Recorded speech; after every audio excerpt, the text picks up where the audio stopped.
Prezados irmãos e prezadas irmãs, estamos diante de mais um estudo da Escola Bíblica Dominical da Igreja Evangélica Congregacional do Largo do Tanque. E nós hoje daremos continuidade ao nosso estudo da revista, que é essa revista A Cruz de Cristo. E aí nós estamos na lição 10, ao qual o título é Conquista do Mal. A Conquista do Mal. Então, antes de nós darmos início, vamos dirigir a Deus em oração, pedindo a sua bênção para este momento. Senhor Deus e Pai, muito obrigado por mais esse dia. Obrigado pela tua graça, tua misericórdia, teu amor, teu perdão.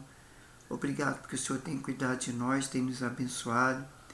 E agora eu quero pedir, Senhor, porque tu nos abençoe nestes momentos, que o Senhor possa abençoar cada pessoa que vai assistir através das redes sociais, esse estudo da escola bíblica, Senhor, que o Seu Espírito Santo possa nos dar discernimento, sabedoria, compreensão da Tua palavra. E assim nós crescemos na graça e no conhecimento da Tua palavra. Seja conosco, nos abençoe nesse momento, é que eu te peço e te agradeço, em nome do Senhor Jesus. Amém. Então vamos dar início.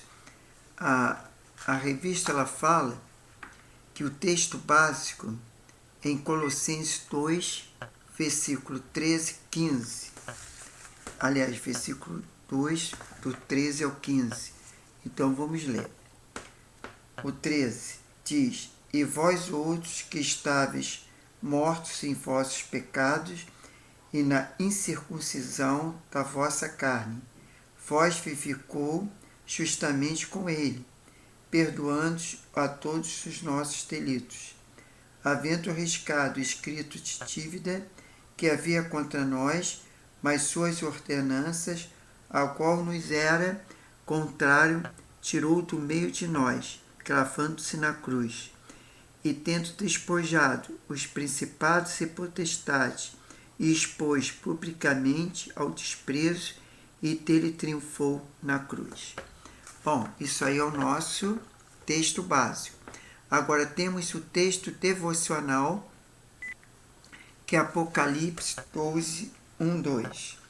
Vamos abrir lá no nosso livro de Apocalipse, capítulo 12, de 1 a 12. Vamos ler. A mulher e o dragão. Viu-se um grande sinal no céu, uma mulher vestida do sol, e tendo a lua debaixo dos pés, e uma coroa de doces estrelas sobre a cabeça. Ela estava grávida e gritava com as dores de parto, sofrendo tormentos para dar à luz. Viu-se também outro sinal no céu, um grande dragão vermelho, que tinha 7 cabeças e 10 chifres, e sobre a sua cabeça 7 diademas. A sua cauda levou e pôs assim a terça parte das estrelas do céu, e lançou sobre a terra. E o dragão parou diante da mulher, que estava prestes a dar à luz, para que tanto ela e a luz se devorasse o filho. E ela deu à luz a um filho, um varão, que há de regir todas as nações com a vara de ferro. E o seu filho foi arrebatado para Deus, para o seu trono. E a mulher fugiu para o deserto, onde tinha um lugar preparado por Deus, para que ali fosse alimentada durante 1270 dias. E houve guerra no céu, Miguel e os seus anjos batalhavam contra o dragão, e o dragão e seus anjos batalhavam. Mas não prevaleceram nem mais do que o lugar, e achou nos céus.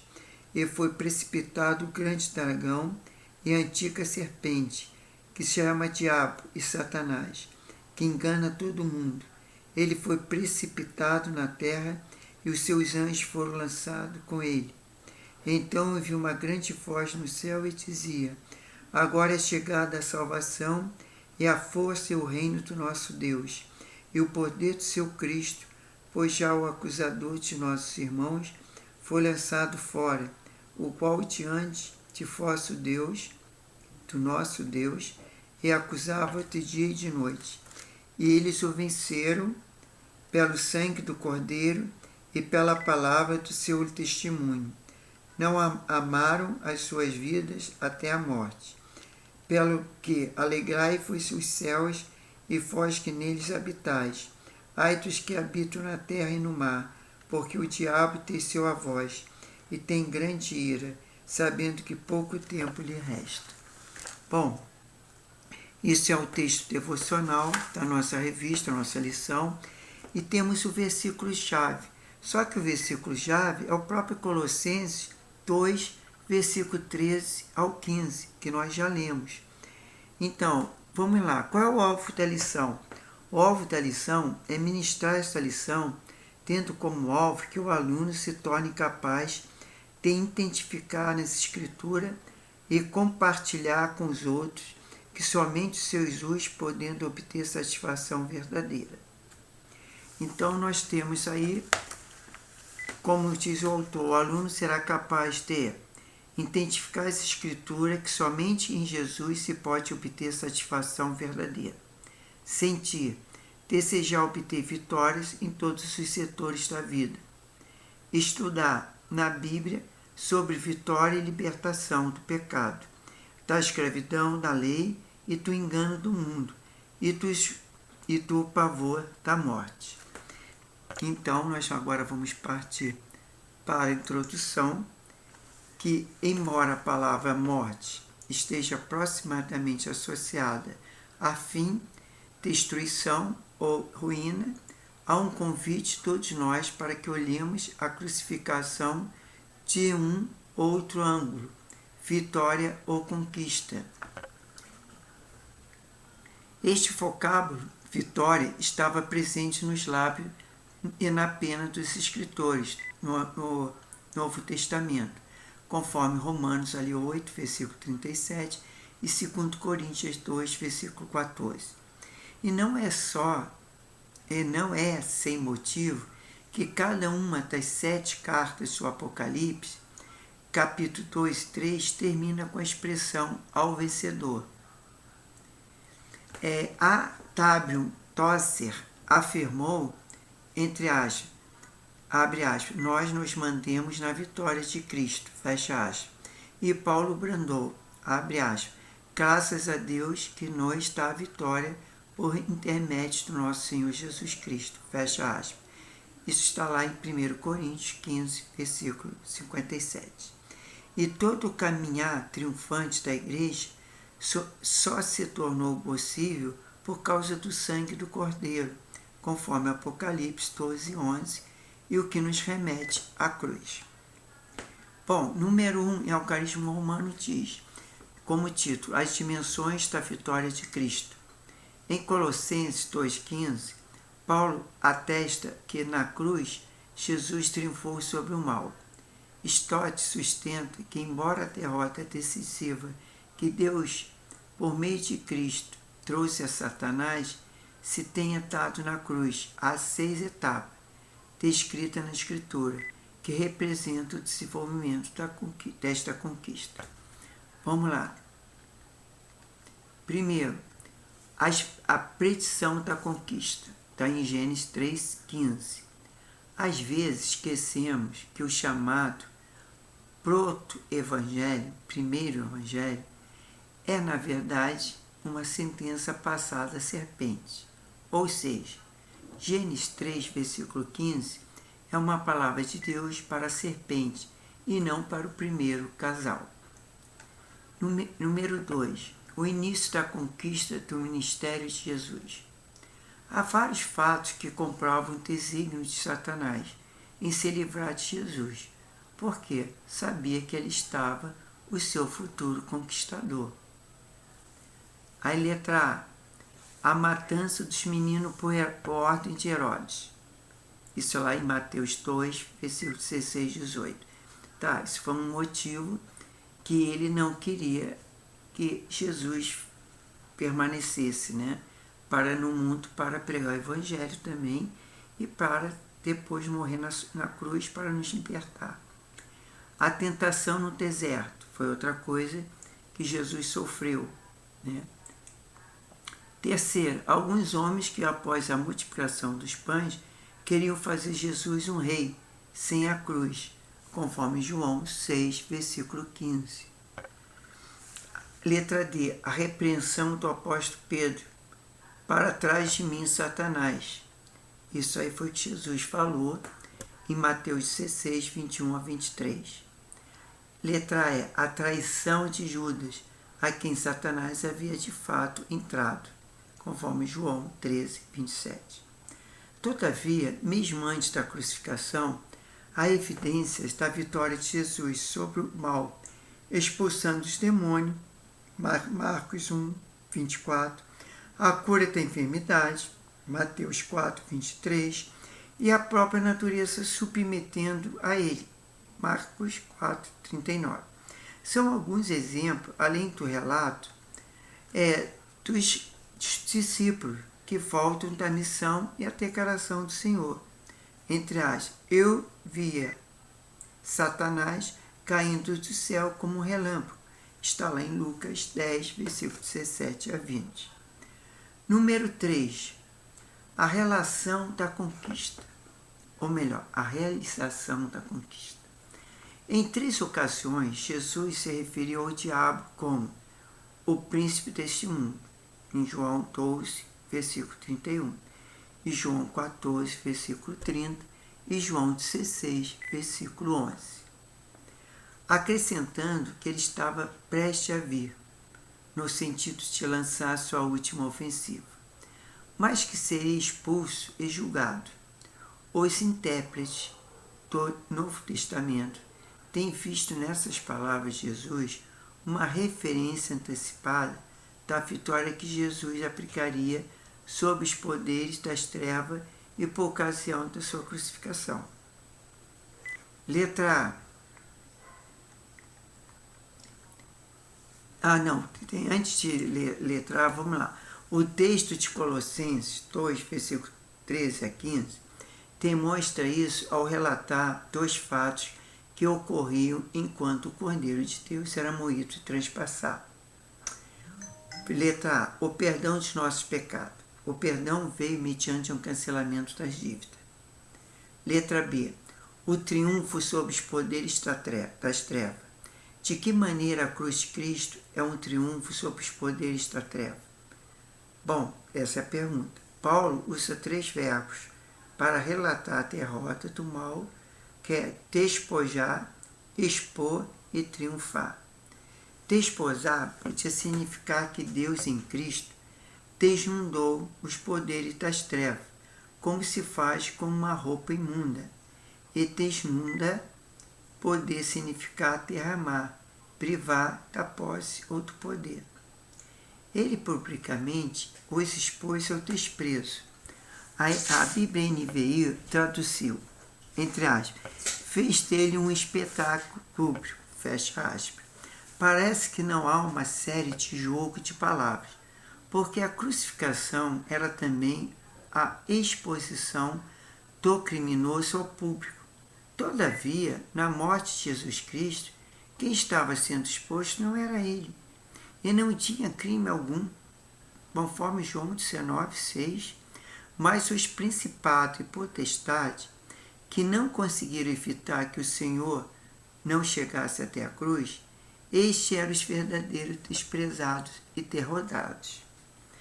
Porque o diabo ele queria, de fato, que Jesus não chegasse à cruz, porque foi através da cruz, da morte de Jesus, que nós fomos ter os nossos pecados todos perdoados.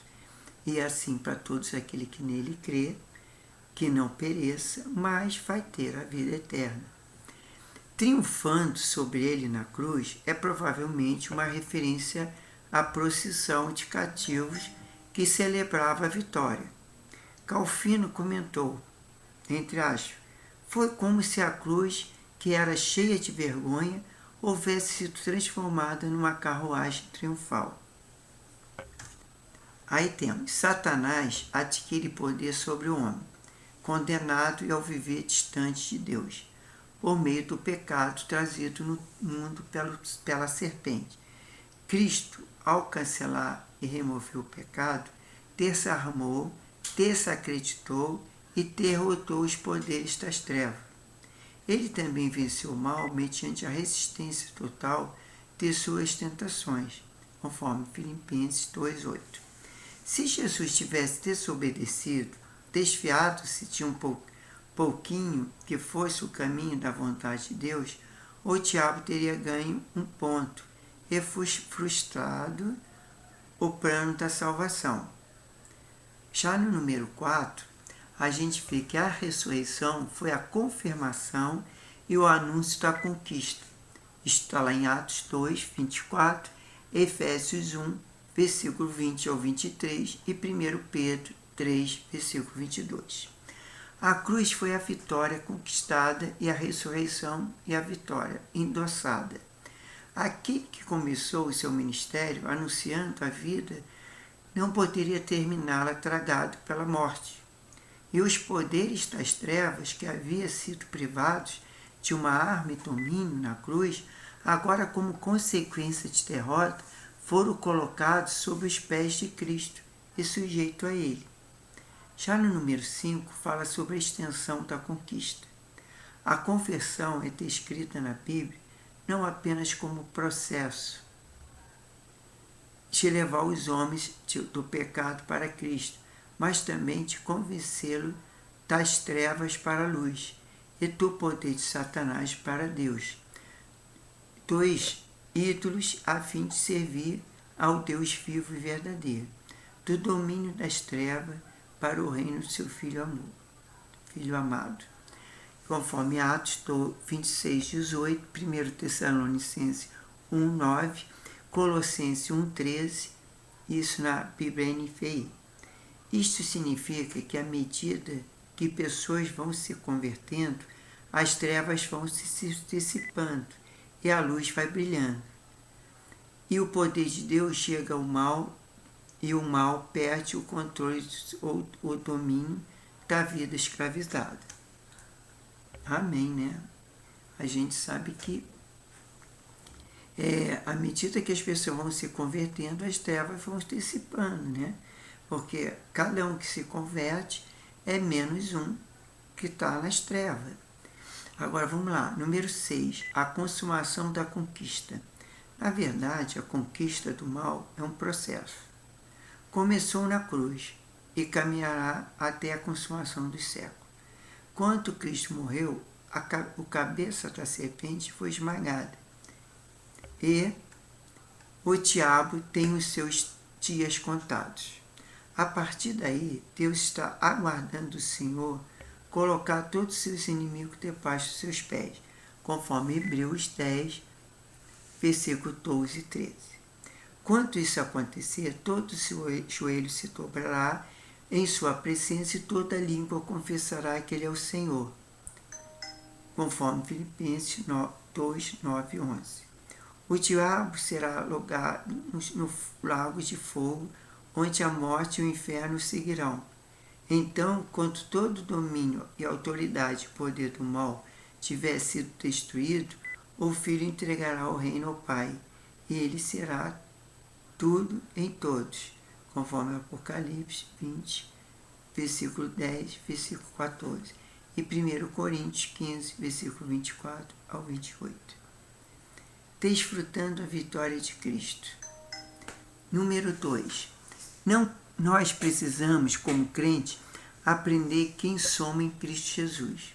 Olhando para alguns textos do Novo Testamento, aprendemos que temos o direito de desfrutar de algumas coisas que Cristo conquistou pelo reino do Pai, para nós, e seus co-herdeiros. 1 João 2, versículo 13, Efésios 2, versículos 5 e 6 e Apocalipse 3, versículo 21. Entretanto, não é tão simples assim. Por quê? Embora o diabo tenha sido derrotado, ele ainda não admitiu a derrota. Na verdade, como diz o título de um livro, ele continua vivo e ativo no planeta Terra. É por isso, e isso traz muita atenção, tanto para a nossa teologia quanto para a nossa experiência. Parece um paradoxo. Recebemos a certeza de que quem é aquele que é nascido de Deus, o maligno não toca. mas recebemos também aviso para vigiar, porque o nosso adversário, o diabo, anda em derredor como leão que ruge procurando alguém para devorar. Está lá em 1 João 5,18 e 1 Pedro 5,8. Porém, existe o dilema cristão teológico, já, e ainda não. O reino de Deus já foi instaurado. Cristo já morreu para os nossos pecados. Ele já triunfou sobre os principados e potestades na cruz, mas a era antiga ainda não passou completamente. Já somos filhos de Deus e não mais escravos, mas assim não assim passou completamente, né? Mas a era antiga ainda não passou completamente, somos filhos de Deus e não mais escravos, e ainda não entramos na liberdade da glória do Filho de Deus, conforme 1 João 2,8 e Romanos 8,21. Sabemos que Jesus fez destruir as obras do diabo, conforme 1 João 3, versículo 8. Vejamos quais são elas. Vamos lá. Quais são que Jesus veio destruir a obra do diabo? A cruz de Cristo aboliu a tirania da lei. Paulo diz que a lei é santa, justa e boa, conforme Romanos 7, versículo 12.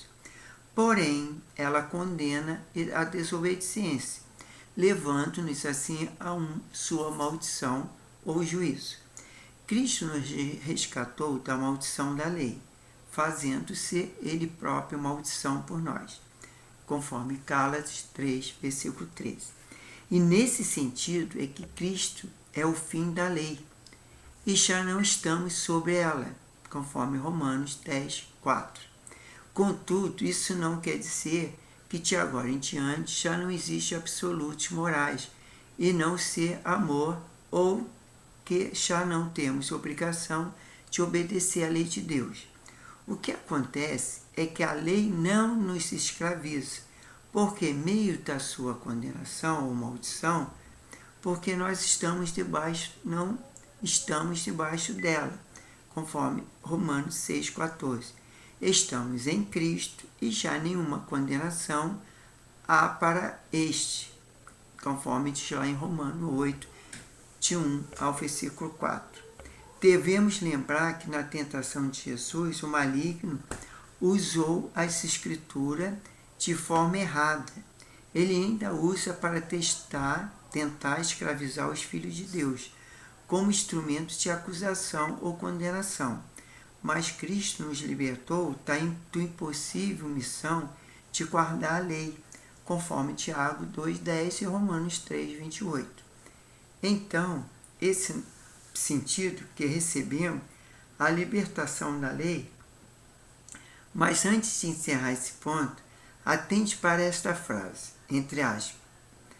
Devo observar a lei, não para ser salvo, mas porque já sou salvo, fecha aspas. Repetindo, entre parênteses, devo observar a lei, não para ser salvo, mas porque já sou salvo. Então, nós temos que observar a lei de Deus, uma vez que nós somos salvos. Tá? Agora, não para ser salvo, porque salvação é pela graça, é pela fé no Filho de Deus. Número 2. A cruz de Cristo desfez a tirania da carne. A carne é a nossa natureza caída, herdada de Adão, a qual se abre para o pecado.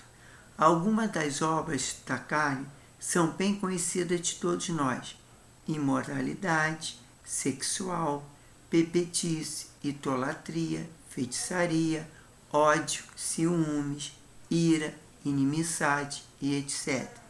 Quem vive na prática dessas e outras coisas semelhantes a elas, diz a Escritura, entre aspas, não herdará o reino dos deuses.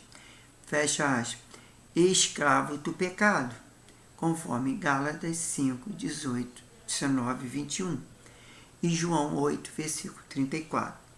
Nossa liberdade só é possível por intermédio de Jesus, pelo poder do Espírito Santo. É Ele que nos convence da justiça, do juízo, do pecado. Conforme Romanos 7, versículo 24, Romanos 6, versículo 6, e Romanos 8, versículo 13 e João 8, versículo 33. Agora, lá número 3. A cruz de Cristo anulou a tirania do mundo. Se a carne é o ponto de apoio que o diabo tem dentro de nós, o mundo é o meio pelo qual ele exerce pressão de fora sobre nós.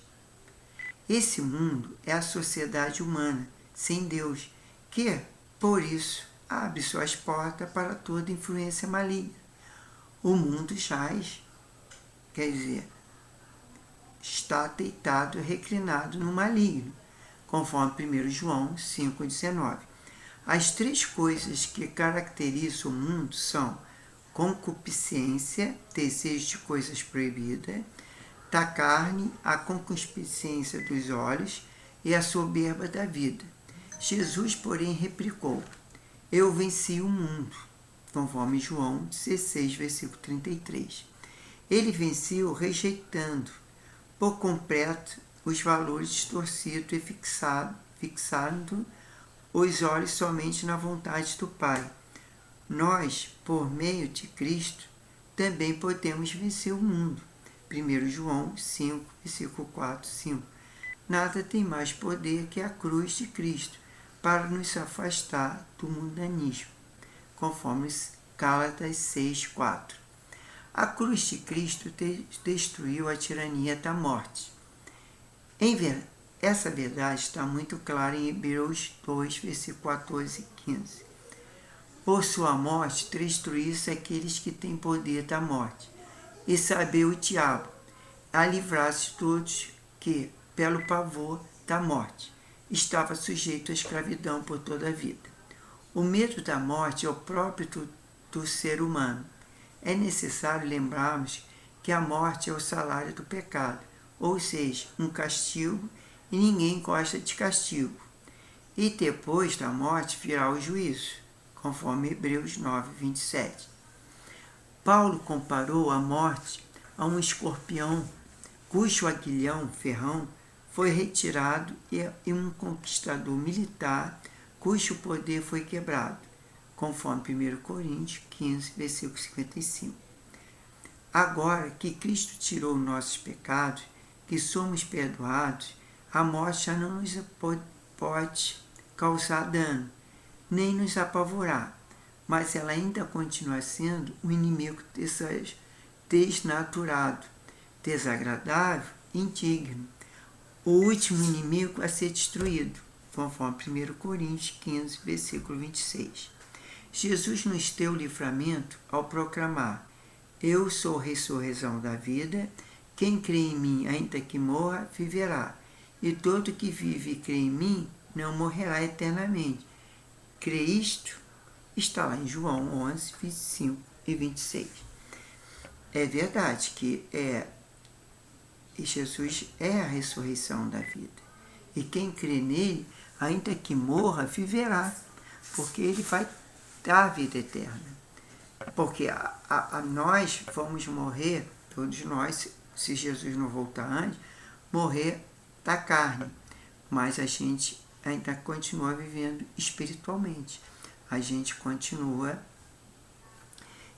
tendo a alma e espírito, só não tem o corpo, porque o corpo vira pó, mas nós temos a nossa alma, nosso espírito.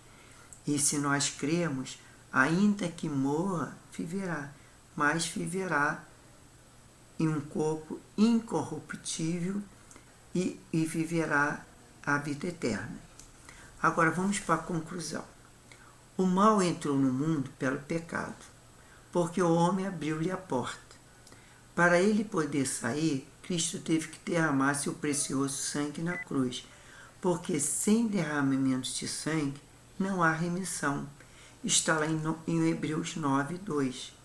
No Apocalipse, a derrota de Satanás vem por causa do sangue do Cordeiro e por causa da palavra do testemunho, que homens deram, que, mesmo em face da morte, não amaram a própria vida, conforme Apocalipse 12, versículo 11. Sendo assim, a vitória sobre o mal tem dois lados para a humanidade: crer no sangue do Cordeiro e confessar com a própria língua o senhorio de Jesus. Daí o livro de Provérbios nos ensina que, entre aspas, a morte e a vida estão no poder da língua. O que bem utiliza come o seu fruto, fecha aspas. Está lá em Provérbios 18, versículo 21. O mal já se foi conquistado, mas o homem precisa crer naquele que o conquistou. Quer dizer, o mal já foi conquistado, mas o homem precisa crer naquele que conquistou. Quer dizer, Jesus venceu o mal, Jesus venceu a morte, Jesus já conquistou a vida eterna para nós. Mas nós precisamos crer naquele que conquistou, naquele que morreu ali para nos salvar. Isso é que nós precisamos crer no Senhor Jesus.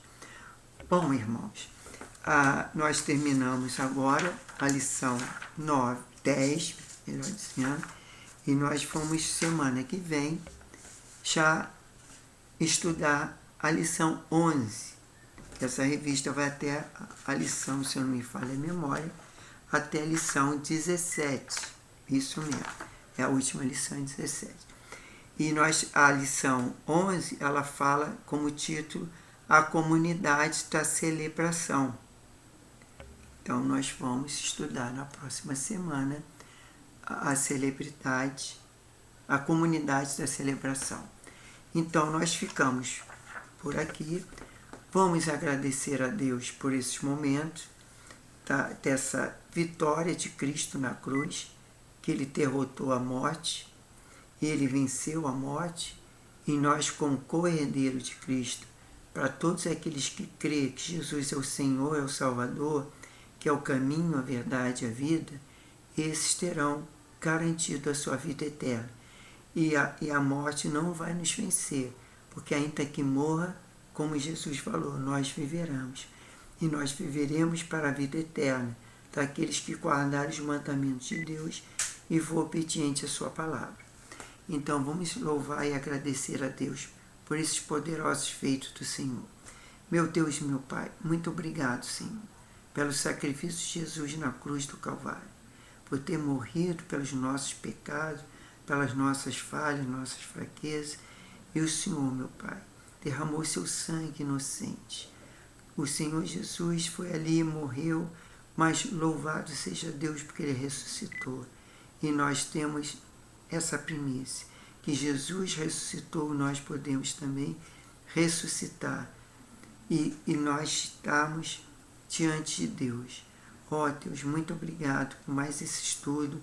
Obrigado pela Tua palavra, Tua igreja. Obrigado por cada ouvinte que está ouvindo, assistindo essa live, Senhor. Que eles possam ser abençoados, possam retornar aqui com alegria, com paz, Senhor. Que o Senhor possa estar dando compreensão à Tua palavra, para que nós sejamos edificados pela Tua palavra. Agora seja com nossos familiares, nossos parentes, o nosso lar, a nossa vida, Pai espiritual. Abençoe a cada um, livra-os do pecado, livra daqueles que muitas vezes se atrasam para chegar na igreja. Que o Senhor possa abençoar o culto, Pai, possa abençoar a igreja, Pai, e que o Senhor faça presença em nossas vidas, Senhor. Tenha misericórdia do Teu povo, livra-nos de todo o mal. É que nós pedimos, já te agradecemos, em nome do Senhor Jesus. Amém. Então fiquem na paz, que Deus abençoe e até a próxima.